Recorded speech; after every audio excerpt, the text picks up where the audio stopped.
have to admit, I'm like, I kind of want to... Okay, let's get this show on the road. There's a road, eh? Today on the Terrible Warriors, Derek the Bard gets Will Mitchell and Wes Gunn back on board to tell another tale. Normally when these two come to play together, we take you to the world of Deadlands. But lately we've been getting a kick out of creating our own worlds. And so Derek, Will, and Wes, they sat down with their Questlandia book, and they created Valemount. Now, I won't spoil the details to come, but in the next hour, Will, Wes, and Derek will create from scratch a new world for them to play in. Unlike our Norlandia campaign, only the world-building portion of this game will be using Questlandia. When they're done, they'll be picking up their Fate Core system and playing in the world that they have created. So travel with us now to an empty void where no world exists currently. And in 60 minutes' time, we'll be surrounded by the history, lore, and dangers of Valemount. And our crafters of this world, who will then take on the form of monster hunters, they are your terrible warriors. Welcome back, listeners. This is Derek the Bard from the Edmonton crew. We return. Somehow. On occasion. Most of us. In this case, two of us. Yeah, once again, I am joined with rapidly becoming our star comedy duo, Will Mitchell. And Wes Gunn. It rhymes with less fun. the ambiguously funny duo. And this was actually quite sudden. Unfortunately, it just came up that once again, shit happened and people weren't able to make it. Yeah, I think somebody's on, like, maneuvers and... Shane's on maneuvers. Somebody's work called them in unexpectedly. How dare they have employment? Yeah. I think Sarah had to go off and kick somebody's ass. Yeah, there's a lot of blood. Yeah. Oh, absolutely. Just don't mess with a multiple Dawn black belt master, guys. Just don't do it. Sarah has multiple black belts? Yes. Like legit? Like, No, she runs her own... No. Yeah, she runs her own Taekwondo studio. Really? I did not know that. I don't think I've actually met her in person yet. Yeah. No, she's much more badass than the rest of us. Yeah, combined. That beats the hell out of my white belt at Taekwondo. I attended a class once. They gave me this thing. It's important. It's on yep, my now... It's on my pants up. Ish. Yeah. Well, anyway. So we're going to be doing something a little bit different. Inspired because Justin forced me to up my game in how we're doing world building after he ran Norlandia, which was unbelievably amazing. So I decided to do a little experiment of my own. We're going to be running a sword and sorcery fantasy game using the Fate system from Evil Hat. And I have a basic adventure in mind for these guys. But we're going to be making most of the world up as we go along. But first, of course, we have to do some character building. Now, much debate raged on before this game started over how we're going to interpret sword and sorcery for these two.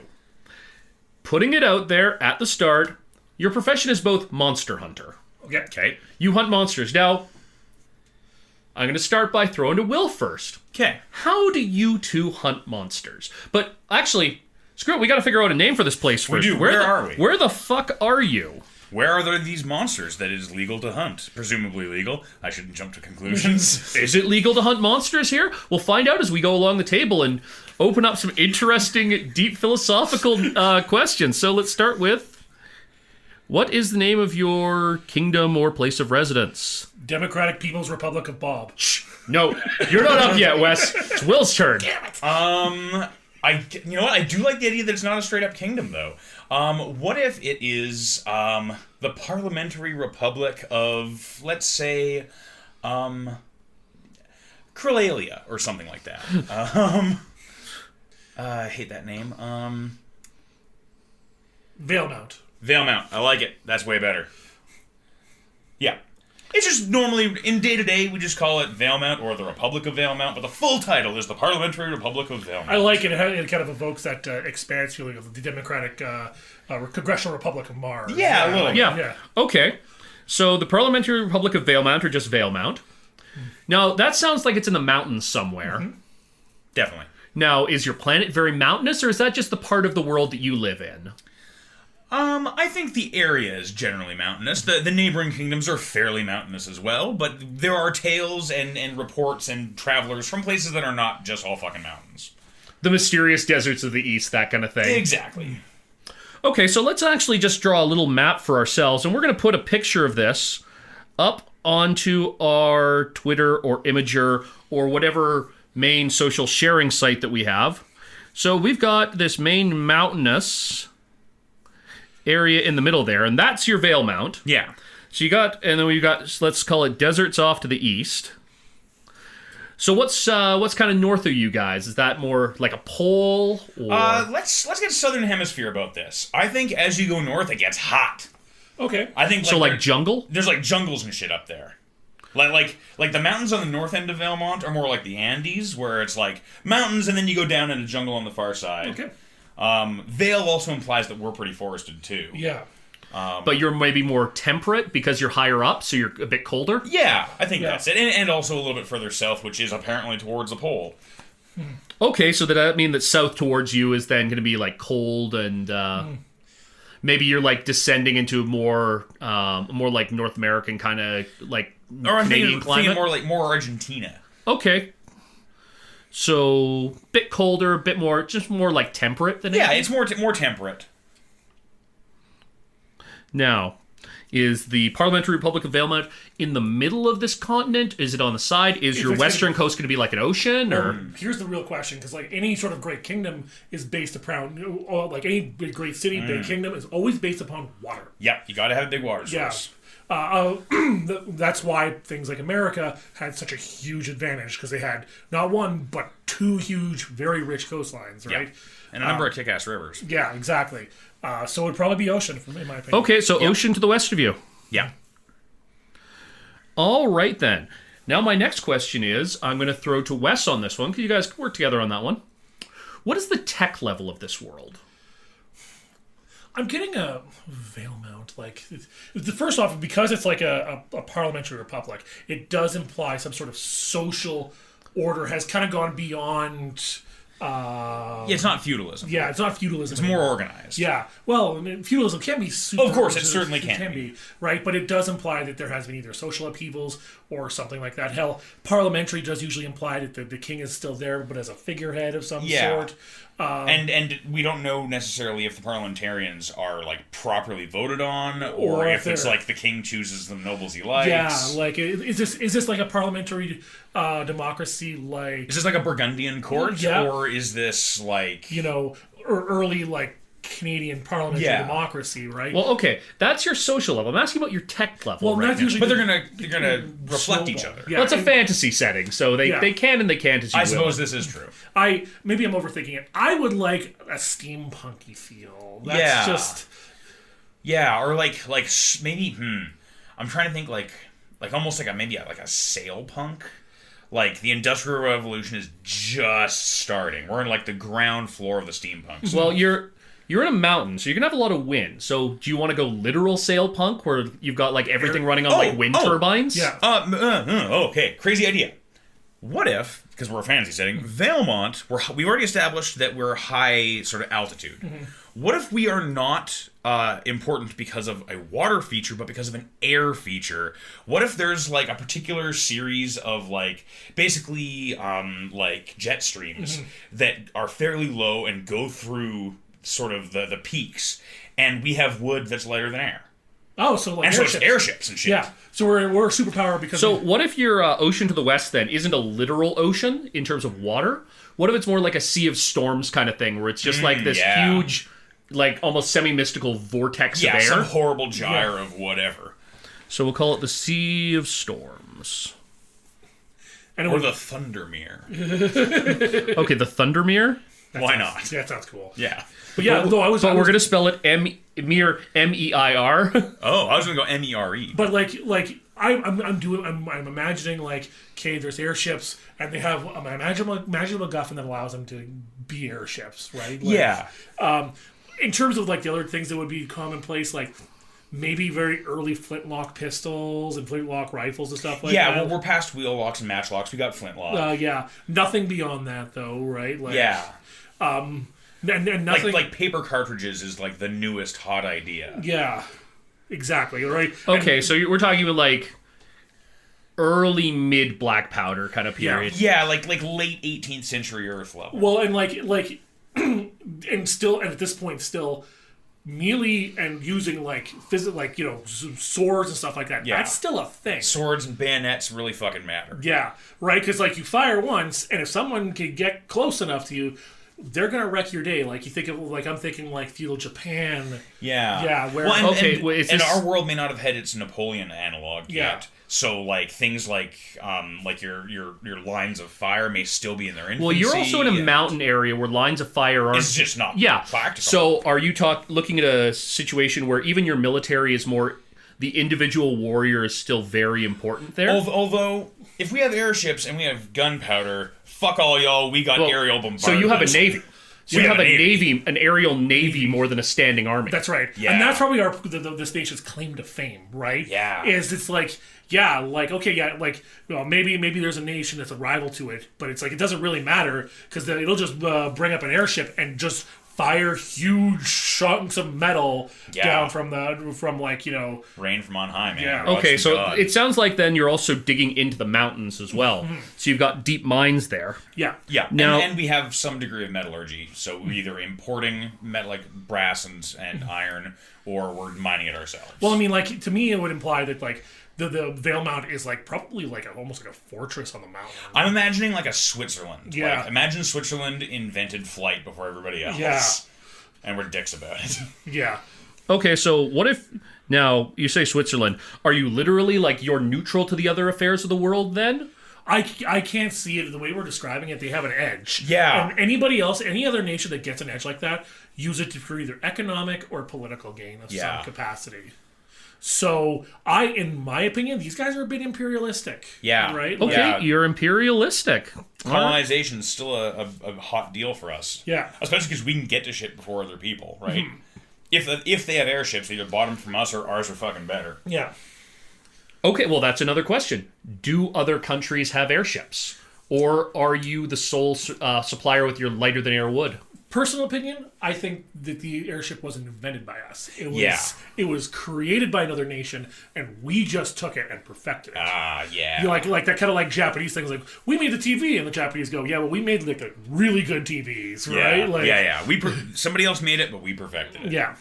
Again, I've been watching The Expanse a lot. It's a great show. Oh, God, the so whole good. concept of like, Earth developed the space Fusion drives. yeah, but then Mars perfected it. The Epstein drive. Yeah. That's right. Like, and it just that whole power shift, right? Yeah. Like, Okay. Yeah, because there's a MacGuffin that makes an airship work. yeah.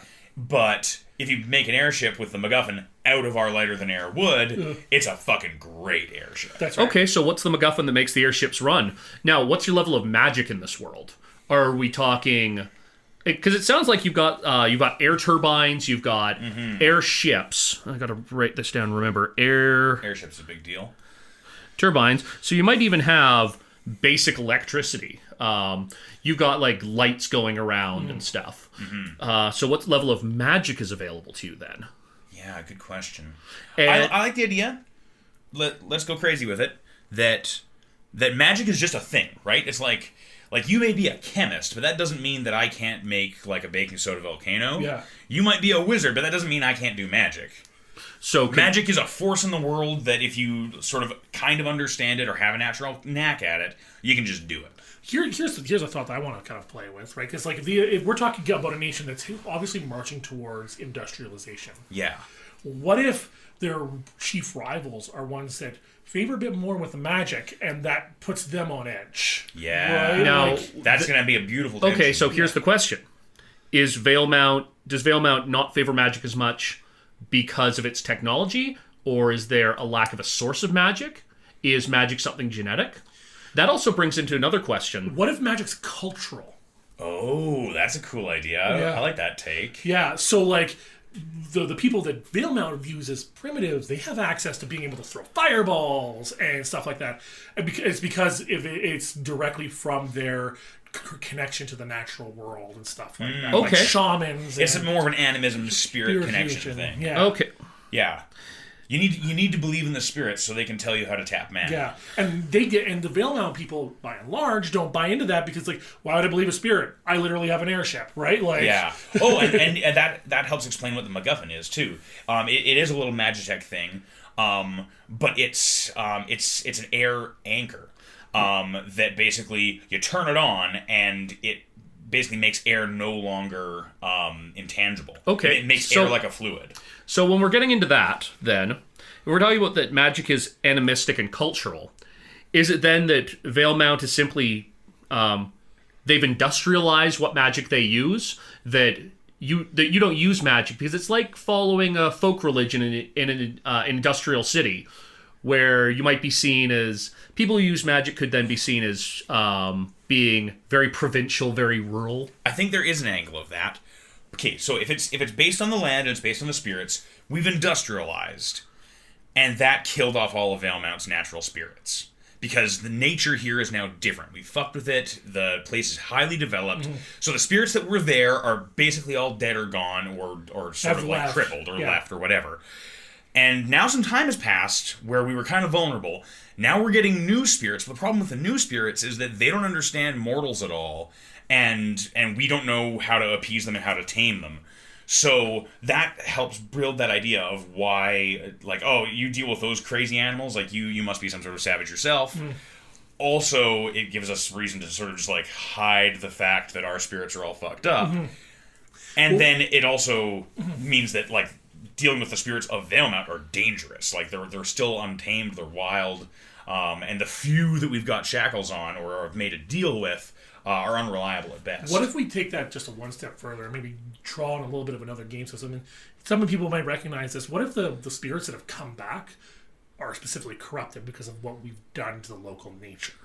Right? Are you talking almost like Princess Mononoke kind of thing? Yeah, or specifically Banes from Werewolf the Apocalypse, right? Like, yeah. Because we've already described that we've cut into this mountain. Yeah, you know, we've leveled the top of a few mountains here and there. Like so like the spirits that we can tap into, these people are like, oh well, you're not tapping into like a wolf spirit, you're tapping into a smog spirit. Yeah, or some sort of tumor spirit. Okay, so maybe then that suggests that any magicians in Valemount are considered possibly very dangerous people because they're unstable. That's right. Yeah, The magics they're using are not. They're very industrial looking magics. So then here's another question: is magic legal in Valemount, or is it? Is there a limited legality? There's limited legality. Is magic like gun control in our current world? I'm the vibe. First off, I just want to throw something out there that just popped into my head. The concept of like somebody running around Valemount being a tumormancer is fucking terrifying, right? Like, oh yeah, that writes itself almost. Yeah. Right. Like, but you know, the way I kind of look at it is, Valemount is probably because it's a parliamentary republic. Yeah. So there's probably political factions, some that are like, and some are pro magic. some are pro magic, some are like, hey, look, we can bring in like some people from our neighbors and like with trade deals and clean this up. Yeah, and representations of I'm thinking like not maybe there's a handful of spirits that we do still have, things that wouldn't have changed much, like the spirit of the forge. Yeah. Wouldn't have changed much yet, right? And so there's a tiny spectrum of magics that are like state sanctioned or these are okay, but we're still going to keep an eye on you. I'm kind of okay. So we're looking at somewhere where like state sanctioned mages are then almost like mad scientists. Yeah. Yeah. Yeah, there's like a Manhattan, like we have our magical Manhattan projects, but like nobody's like selling the chemistry kits with like the radioactive elements in them anymore. Yeah. And obviously the military would keep an eye on this because they're like, maybe we can militarize it. Yeah. Maybe we can. They're always looking for another edge. What happens if we drop a tumor spirit in the middle of this beautiful forest you have? Yeah. The concept that I have though is almost going to like, all the sanctioned magic users. Like, once you learn magic, you always have magic. Yeah. So once you've been identified with magic, you have to, like, wear something around your neck. Yeah, or like a collar, or like a like house arrest sort of yeah, stuff. like very much like, like Star of David kind of stuff. Yeah, like yeah, Nazi yeah. Germany and stuff like that. So people know that, like, Okay. That person's a what mage, is stay what is away. that symbol of magic then? Oh, good magical symbol. And how is it displayed? It's Venn diagram. okay. Yeah. It's Venn diagram in silver thread. Where though, on the arm? Ooh. It has to be prominently visible. Like, see, I was thinking of them having to be, like, literally wearing, like, a collar of some sort. Maybe it is a quote unquote amulet. Yeah. On like a heavy it's the past, let's say, lead collar. Yeah. Or maybe cast iron. I don't know. It was something where if you're a magic user and you're caught without your collar, like, Yeah. And I think whatever material it's made out of is something that interferes with magic a bit. So like, Okay. your magic functions, but like having your collar come off, like you have much more power. Okay, what material is that? Is it a regular element or is it something new to this setting? unobtainium. Yeah. Okay, so do you want to go with something like Dimeridium from The Witcher, or do you want to do some normal thing, or do you want to make up a name for Well, it? I mean, it could be something like silver. Silver always has. Silver always has mystical properties. Cold forged iron. Yeah. Do you want to just go with the classic of iron? Some sort of quicksilver. That'd be neat. I don't know how you'd make it into a necklace. What about I'm really feeling silver. I was like gonna be like, it's like maybe like silver with like a mercury vial hanging around your neck or something like yeah, that. that'd be Like the mercury, it's specifically mercury that interferes with your magic. Okay, so it's the mercury that interferes with the magic, but it's the silver. The silver collar is the symbol. Yeah. Right. Everybody thinks the mercury is just there. And that the quicksilver being a thing, that also can help explain how our tech and our magic diverged. Yeah. Because like the alchemists and stuff who were going down sort of the chemistry path of knowledge, Yeah. they could work in ways that your magicians couldn't. And so that's how those two traditions kind of split off from each other. And Okay. kept going in parallel. So that's magic. We'll develop magic more as the game goes on. Next. The other two questions I have before we get into creating your characters are there non-humans in this setting? Sentient non-human cultures? First thing that pops in my head, being that this is a quasi like airpunk steampunk setting, is there's there's a race of automatons. Yeah. that Valemount made, and they friggin' rebelled. Yeah. Yeah. Oh, there was a clockwork spirit. Right? Because clocks went back hundreds of years, long enough for there to be a spirit. There was a clockwork spirit. It was one of the first like spirits that changed radically, and we thought, oh, that's great. And Then it rebelled, and that's what started the magical crackdown on even the friendly magics. And so there's probably a nation now out there somewhere. Yeah. Of Okay. this, Where do they live in proximity to you? You've got jungle. Do they live off in the desert? They live off in the desert. yeah. Because of course they don't need water. They don't need water, and the heat's not that big a deal for them. Yeah, and like that's how we leveled some of those mountains. We had robot slaves. And they're basically Magitech robots then. Yeah. Yeah, golem sort of people.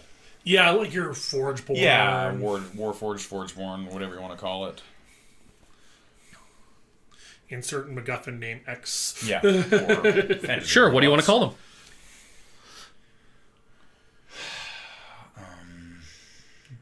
As my brain. This is great. I'm putting the entire effort of world building on No, you two. I'm loving this. Yeah, I'm loving this, too. Oh, they're the Antikytherans. Or just Kytherans for short. Or even just Therans. Or Therans. Depending with how much you like them. Okay. And my last question is monsters. Now, I'm going to tell you that by default, this world has monsters in it. Yeah. Well, first off, it's an air species, air-based nation. What else lives in the air that would be a threat to them? For dragons. Dragons, rocks. Yeah. Now, then I'm going to put out there's going to be different classifications of dragons.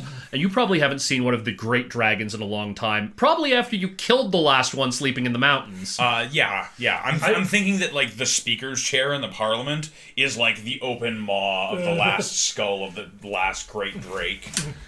got a chair in its mouth. I'm going on to a second page at this point of notes. But yeah, this will definitely be going up for everyone to be able to see, because this is fun. I really think that like maybe when we killed that dragon, like maybe its mate came back. Oh yeah, and this goes back to that whole fortress nation idea, right? Yeah, just cannon fire, boom, boom, boom, and this thing didn't die, but it fled. Yeah.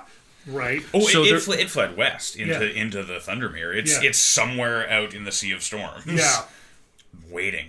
And there's hush tales that Grey Grax the Destroyer is going to destroy Valemount one day. Like, I love making world building. It's like my favorite part. I know. I love it so much. This is my favorite fucking thing. Yeah. Microscope is right up my alley. That shit is the bomb. It's up there on the shelf.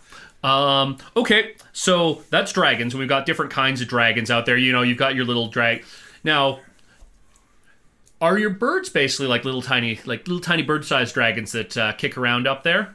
I think there are bird-sized dragons, but I think there's also birds. Yeah, also birds. So we can have like giant fucking eagles too. Yep. Okay, cool.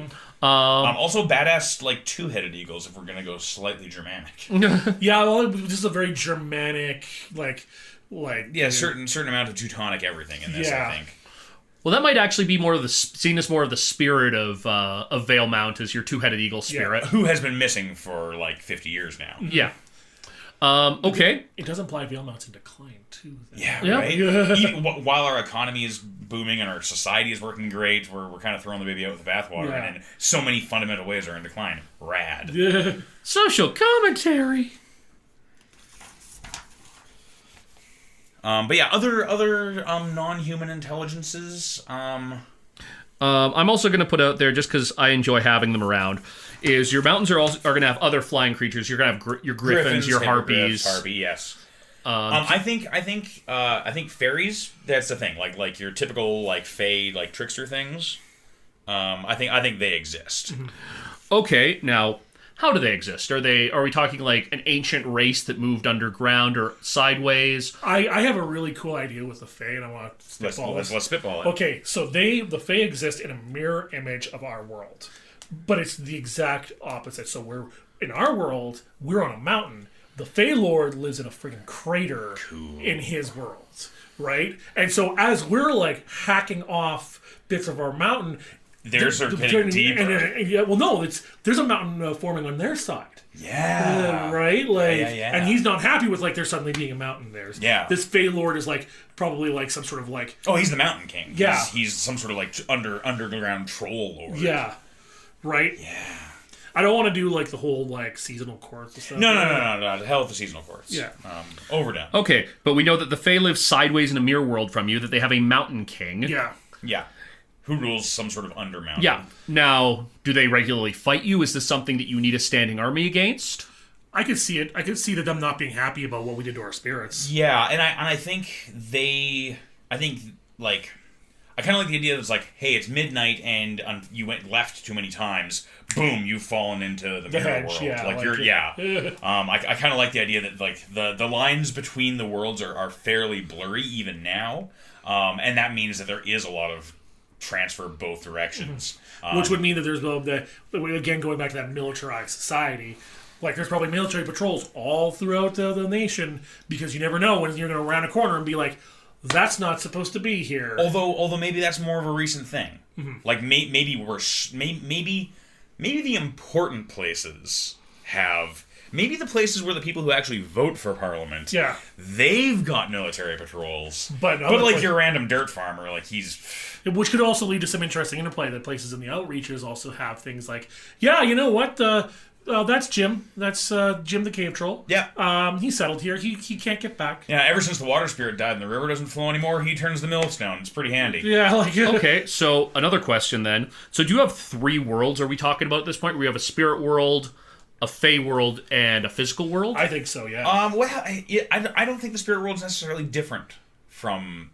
I don't think it's a distinct world. I think it's just part of this world. Okay, so your spirits are physical, are sort of incorporeal entities, but they're still of this world? Or sometimes they're physical, right? Well, alternatively, spirits could be that link between both worlds. So they exist in both. Oh yeah, I like So that. as we So your borders are porous because you've been killing off the spirits, whereas elsewhere they have better defined borders. yeah, Okay.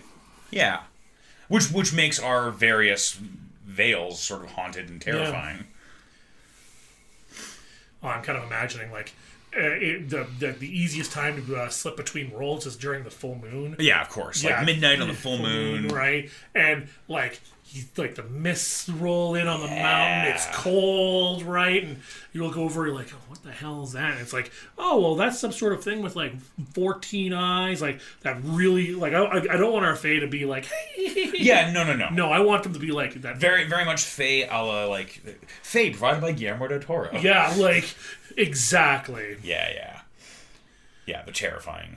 And, like, even the ones that are friendly, because they're not universally awful, but even the ones that are friendly are off-putting and, like, you can't, like, you gotta watch how you step around them. And Okay, so we're talking more like instead of having like a beautiful she or elf army, it's more like goblin army kind of thing. Yeah. And I think, like, maybe there are, like, these beautiful sort of fairies, but they're not actually beautiful. They just, like, put something in your brain that makes you feel that they're Okay, so they have glamour.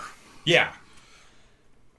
Oh, I actually have a kind of a cool idea with like the typical like maybe a type of thing that's alluring seductress, and it puts something in your head to make you think that it is your perfect idea of a woman. Yeah, And or like, whatever you're into. Yeah, right. And so when it lures you in, it kills you and eats you. But what it actually is a giant fucking cockroach. See, I was just gonna say, I kind of like the idea that maybe the Fae are kind of like bugs. Yeah. Like there's a very heavy insectoid sort of vibe to your Fae. Okay. All right then. Are you two gentlemen confident that you have enough to create your monster hunters? And what? Oh yes, and we did have to deal with the fact that is monster hunting legal, or is it quasi-legal? I think it's legal in Valemount. Oh, what if it's quasi-legal? Do you have to be part of a guild for it? What if? Yeah, I was gonna say, what if there's like an organizing body of monster hunters, but again, they don't help out the schmucks and the sticks. You have to be part of a guild to play the game. You got to be part of the guild to be a monster hunter, but not everybody can afford a guild-approved monster hunter. Mm-hmm. So there's freelance monster hunters, and you don't know what you're gonna get. Yeah, like they could just be some asshole who's just gonna like bring you like the skinned head of a deer and be like, oh yeah, no, here's the monster. Yep, Yeah. you're safe. Pay up, and then fuck off, and then your kids get eaten. Or alternatively, just drink this. What is it? Snake oil, right? Like Yeah. it gives the opportunity for that snake oil sales. Yeah, Right? Yeah. and at the same time, you can have these like appeals to the official monster hunters that like want to actually help, but they're shackled by the bureaucracy. Like, listen, I would love to help you, but you're 2 days fucking travel from the city I'm supposed to be in charge of, and while I'm gone, we're gonna be undermanned. I can't have that on my conscience, and you can't pay me. So like, what are we gonna do? Yeah. I would work for free, but my boss won't let me. So are you two going to be traveling monster hunters, or are you assigned somewhere? I think freelance. Yeah, we gotta totally be freelance. Okay, so you are not now. Were you once part of the guild? Did you leave due to the bureaucracy? I say my character, the vibe I'm already getting, I left because of the bureaucracy, and for other problems. Yeah, I'm thinking I left. I think I left for like a disorderly conduct thing. Okay, so I think, are we ready to get down into making your characters then? It's starting to happen in my head already. So Yeah, me yeah, too. let's do it. Fantastic. Which one of you wants to start then? Because we're using fate. So the first thing you were both going to need is a name. Good, vaguely Germanic name. I have one that's like so out there, and I don't know if it would even work. I got you. What is it? Jacobi's von Strudel. Jacobi von Strudel. Yeah, like I like the Jacobi. Yeah, Jacobi's a keeper. That's a great name. I like the Von. Yep. But The Strudel is just like Von Stradel. Straussen. Von Strauss. Jacobi von Strauss. Okay, Jacobi von great. Strauss. You've got pencils. Yep. I think there's one underneath your Are we pals, brothers, rivals, lovers? just What lift are your... I put 2 pencils down. I got one. I got mine right Oh, here. you got yours right there. I've been putting Okay. it in my mouth. Oh, okay. Sorry. Here, I'll give you a writing surface right there. Mercy buckets. So this is definitely taking an interesting turn here. We have a very unique, very odd little fantasy world to tell stories about. I'm gonna be. I think my first name is Beaumond. That's my world notes. Now let's go with the character notes.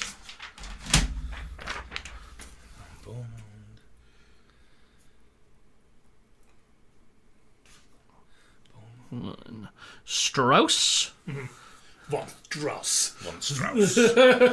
It's really weird how that weird dramatic feel just permeated the entire game. Yeah, it kind of just got Yeah, real. because here's the thing. I was thinking on my just walking about today while I was buying pie. Oh, we forgot to put the pie in the oven. Listeners, we're gonna have pie. It's gonna be real good. I was thinking, man, if I'm opening up the world, what if they? I was expecting you guys to do something totally non-European and say like, oh man, we want like a Hawaiian game or something like that. That would be fucking cool. I'm just a fan of like all the different punks: steampunk, diesel punk, sail punk, Gothic punk. gothic punk. Which is kind of what we're going to do. I'm gonna be Beaumond Dietrich.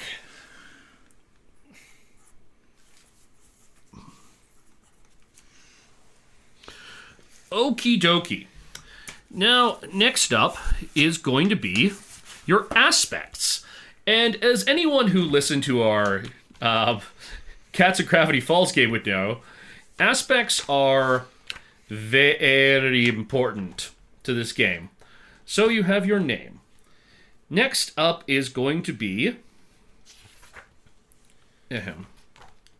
Where Derek didn't... your high concept. The high concept is a phrase that sums up what your character is about, who he is and what he does. Is an aspect, one of the first and most important ones for your character. Okay. Now, this is where you're going to tell me things like, do you do magic? Or do you want to say that you're a great swordsman or a great marksman or what have you? Or a little of both. Or a little of both. Or a bit of both. There's lots of room for aspects. What do you have? Well, I was thinking that in a lot of our other games, I've been playing a lot of like Brains of the Operation, a lot of magic users, so I think this guy is going to be a fucking tank. Okay. And so I think that Beaumond Dietrich is... I think he's a dab hand with a sword. But no, not a sword. Some other melee weapon, but something that's not exactly like it's a little distasteful. Like I'm imagining Did that you learn? Well, here's a question. You got these other nations here. Did you learn how to fight from like a martial arts master from another nation? Do you know? For instance, are you like an expert stick fighter or something like that? What if you learned from the frigging golem people? Oh yeah. Okay. Now, what would golems fight with? Would they fight with like spears of some sort? Or like mauls. Yeah. Okay.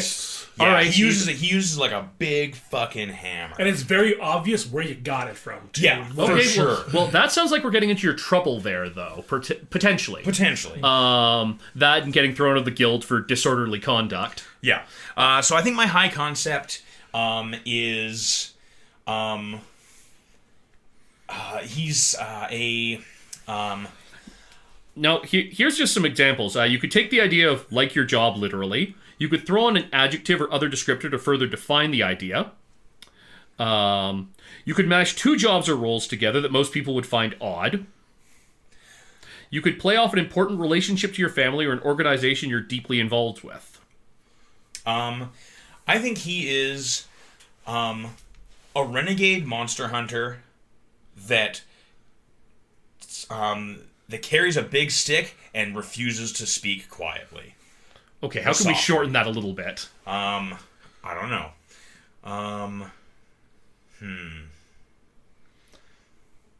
Now, you don't have to write in the Monster Hunter part of the aspect. We're just going to assume that for your character. I'm just using that as a sort of central part of this. Aspect wordsmithing. Well, you're thinking that over. Yeah, I'll go to Wes. Okay. What do you want out of Jacobi von Strauss? So von Strauss, actually, in my mind, was a fantastic swordsman. He ran afoul of a tumormancer. Oh. So he's got a tumor in him, and now it's doing two things. It's going to kill him, and it's also allowing him to use tumor magic. Yeah. So, kind of like, Now, when you say tumor magic, are you talking almost like radiation? Like some kind of uranium spirit almost? Yeah. Or I was thinking more like some sort of like flesh crafting disease magic. Yeah, like like blight disease, stuff. blights, that kind of thing. Okay. Right? He's not happy that it's there, and it's it's hampered his ability to be Okay, well, that's also speaking to your trouble. We're looking at your high concept Yeah. right now. So, yeah, like I said, like a hybrid fighter caster. Right? Okay. Now, is you keeping that a secret, or do you wear a collar? No, I didn't. I'm not telling anybody. A matter of fact, I'm going to play off the fact that I have a tumor, because most tumors are just tumors, Yeah. right? Just I'm sick. I'm sick, right? Okay. So what's that telling you about your high concept phrase then? Sick man with a vendetta. Sure. Write it down. Where do I put that? Your first aspect there. It's high concept. Okay. Yeah. So I ran out of black ink and I had to run their sheets off with the remaining colors. As a result, Wes's sheet is the shade of almost like light forest green, and Will has this deep Fate core book blue. Yeah, it looks very official. I think Beaumond is a one-man wrecking crew. Cool. I like it. All right, then. Next, we go to your trouble. And I think you guys have gotten really kind of into your troubles here. We just need to give them words. In addition to a high concept, every character has some sort of trouble aspect that's part of his life and story. If your high concept is what or who your character is, your trouble is the answer to a simple question: what complicates your character's existence? I think that Beaumond Dietrich has a secret robot wife. And I think that, yeah, it's immediately obvious where he learned to fight and sort of who basically raised him. I think he was basically raised by golems. robots. Raised by golems. What do we go? The Antikythera. The Antikythera. The Antikytherans, yes. And then Wes, is yours that you are sick, or is your trouble that you are a secret magic user? Or perhaps the tumor sometimes calls the shots. The tumor sometimes. Actually, I'm going to require that if you're using magic, you're going to have to write into one of those two aspects. Especially since we've said that magic is so strictly controlled and you're hiding that you have it. Okay. So, sick man with a vendetta. So my trouble would be magic controls my life and death. Sure. Take it. Yeah. Because this thing will literally decide when I die too, right? Yeah. So, Okay. It's like a baby tumor spirit inside of you. Yeah. So you have a familiar that's real Well, familiar. it's not a with tumor you. spirit. It's a tumor that happens to be almost like an egg for for like a baby corruption spirit of some sort. Oh yeah, it'll pop and turn into some sort of horrible plague. You're this living time bomb. yeah. Okay, so I'm also going to note that in your skills, you're going to have to write magic into one of them. Oh. When we deal with getting your skills. Sure. Yeah. We will pause when we decide skills, because that's nitty-gritty that we don't really need to get into. Oh yeah, for the pyramid. Yeah. Anyway, we're going to go with your phase trio. Yes. Describe your character's first adventure. We're just going to go with your first adventure, not your first adventure together. Okay. Well, the second one we get into there will be your first adventure together. Yeah. And then the third one I'll give it for free. Beautiful. Okay. What was your first adventure? Either of you guys, shoot me. Not literally shoot me, but shoot me. Yeah, flintlocks. My first adventure was probably where I was under training, and I was like almost like a Jaime Lannister-esque like swordsman, like a real Yeah, you were a total phenomenon. Well, yeah, like a prodigy, right? Yeah. And this tumormancer that we were going after, who was just not willing to wear the collar, not willing to follow the laws, killed my mentor. Now, were you with the Monster Hunting Guild, or were you with the Valemount Army for that? I think I would have went Army, Guild, freelance. Like, it's been this steady down. Okay, so kind of after the Tumormancer, you drummed out of the military, you became a monster hunter went after with the guild, and then went outside guild stricture and got booted. Yeah. Okay, so I think we'll when you guys are talking about your second adventure, it'll be when you met up when you were in the guild. Maybe you decided to go freelance together, but for your own reasons. Yeah. But for your first adventure, then, do you want to talk about how you were a great you were a swords prodigy with a sword? Yeah, exactly. Okay, write down prodigy with a sword. So then. where do I put that? That's your next one. Down. Okay. Literally, it's just boom, boom, boom, boom. Oh, okay. Yeah. It'd be a lot more evident if it was black. This has not come out. The really pale parts have not come out well, that are supposed to be in gray, because they've come out in not gray colors. Yeah.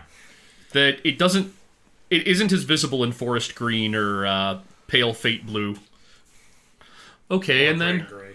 Nice. Will, I think your early days. So you were raised by robots. he was raised by Antikytherans. So I think his parents had been like just real nice people who were like, "Whoa, these robot slaves are people, guys. We should quit being shitty about it." And I think in the uprising of the Antikytherans, I think they got killed. Not necessarily by the Antikytherans, but who knows? Maybe they did. And I had like just been born shortly thereafter, and some robot guy that had been friends of theirs took me in. I got raised with them, and I think my sort of family unit of Golem folk, we came back to Valemount from the desert because we were seeking out the sort of the pattern, because our particular tribe unit, whatever, couldn't make more. We couldn't reproduce. I mean, I could because I'm human, but like none of my contemporaries could. So we went back to try and purchase that, we came back to purchase it. We had stuff, and so like getting back was a trial in and of itself. And then immediately the whole thing just went straight downhill. We were met with outright hostility.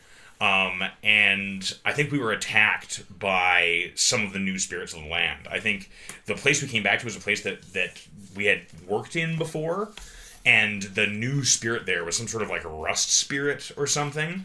And I think some monster hunters were there, and as my family unit's sort of getting fucked up by these things, I'm helping out. And I joined the Monster Guild after helping defeat this thing as payment for the schematics. Okay, so how do we work this in? Do you owe the guild? Yeah. Is there like a debt that you owe the guild that even though you're outside of it, you still feel like you owe them something? Yeah, and I think I do legitimately owe them something.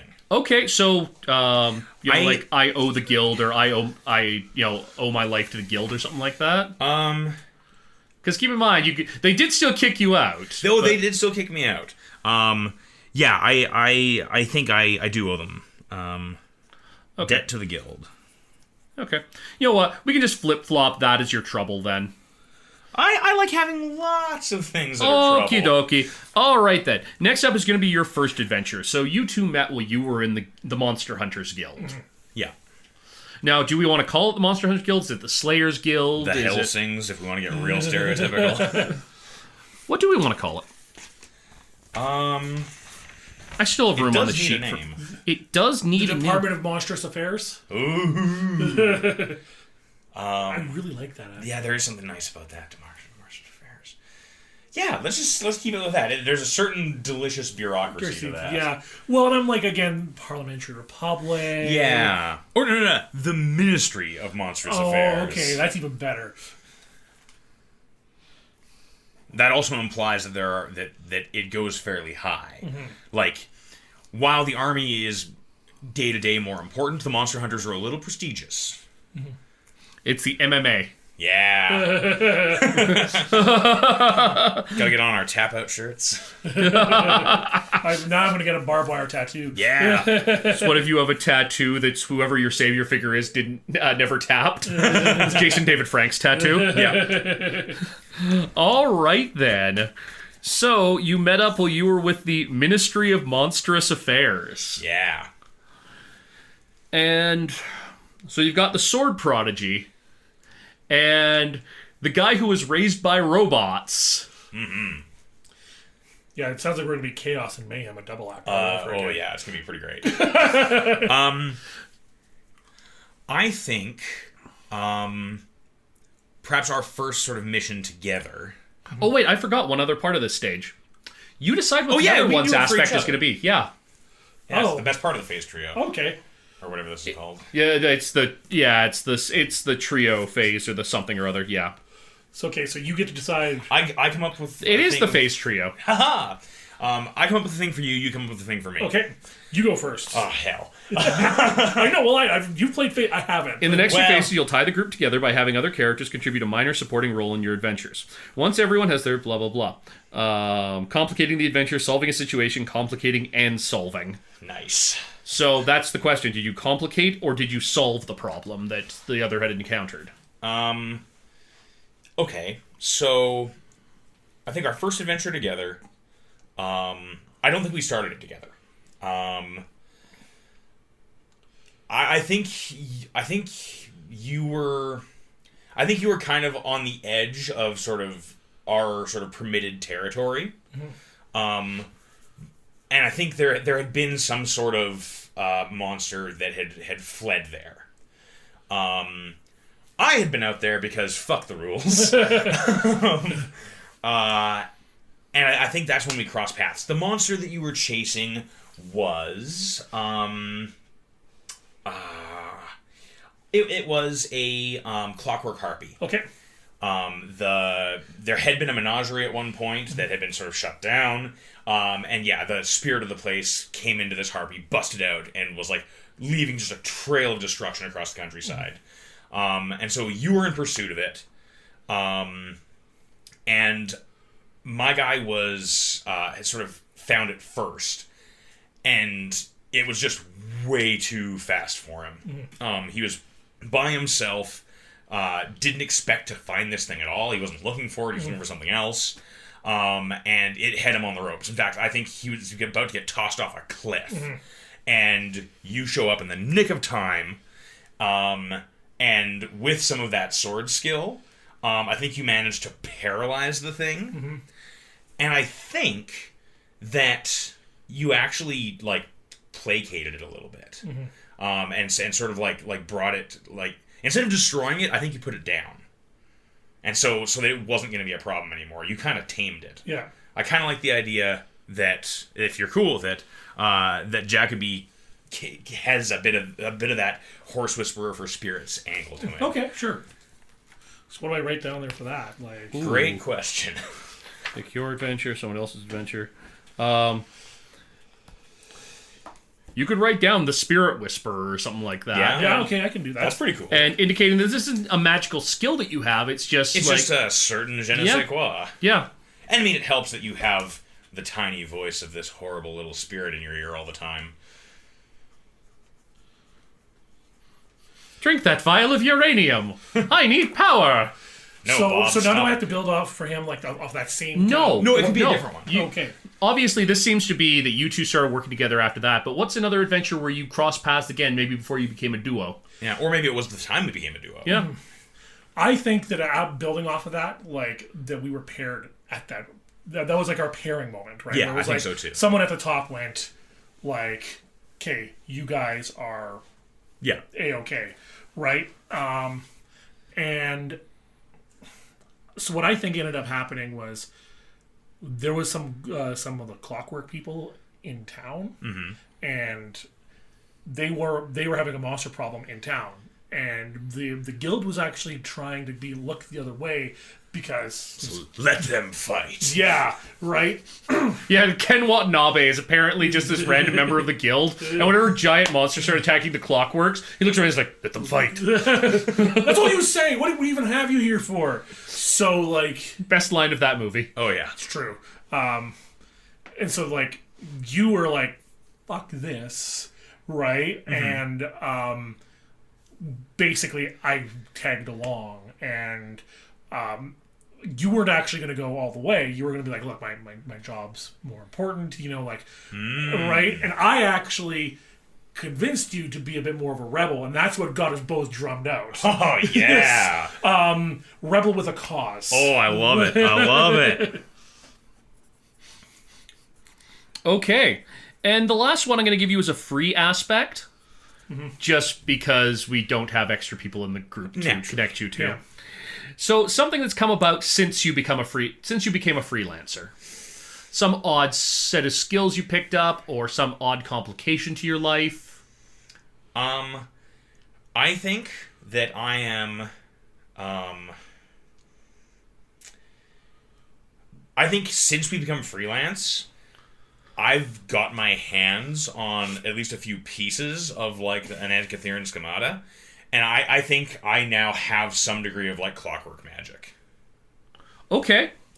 This will definitely be to a lesser extent, because it's not in your high concept or your trouble. Yeah. But just a or bit. it may be something that you're coming to understand. So this might be a skill that you only have like +1 in. Yeah, that's what I was thinking. Like maybe a 1 or a 2. Okay, so we want to say like clockwork protege or like journeyman clock mage.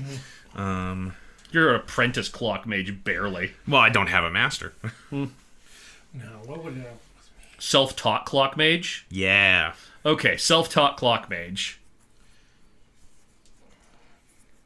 I think that in the process of like going freelance and knowing that I have this tumor that's giving me a little bit of magical oomph, right?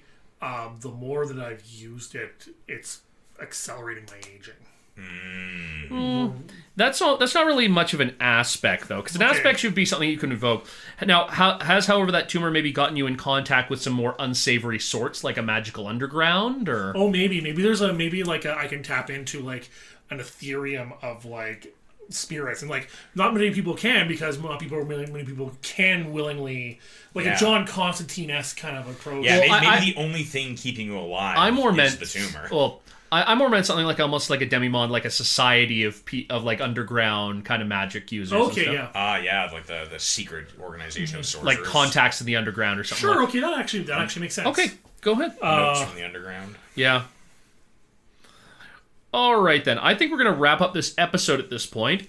And between episodes, we're going to get these guys their stunts and their skills.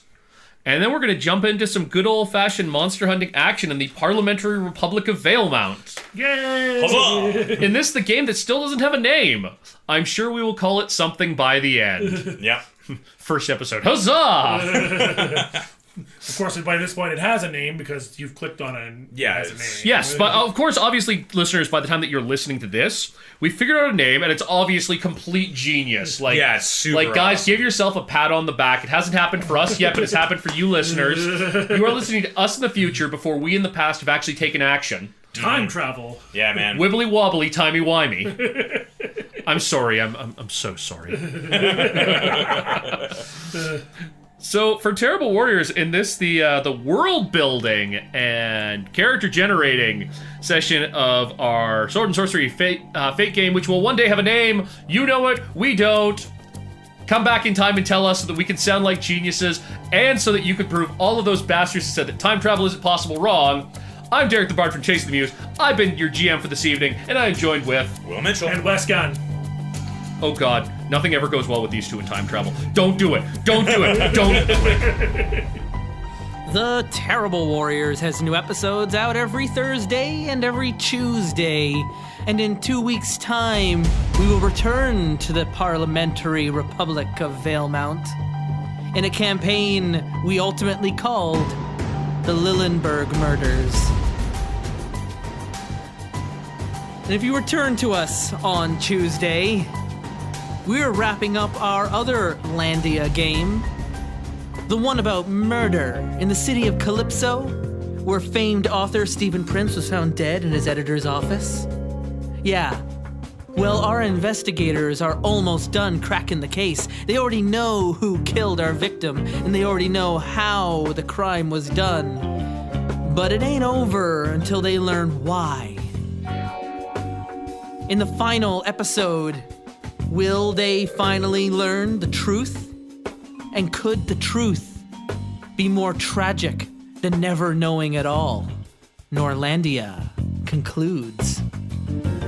On Tuesdays and next Thursday, we're alternating campaigns on Thursday now. Mike the Birdman Dodd returns to the Terrible Warriors in triumphant fashion as he brings together a round table of players to return to Citadel space to solve a murder mystery of their own in a campaign set in the Mass Effect universe in a story called The Paragon Disclosure.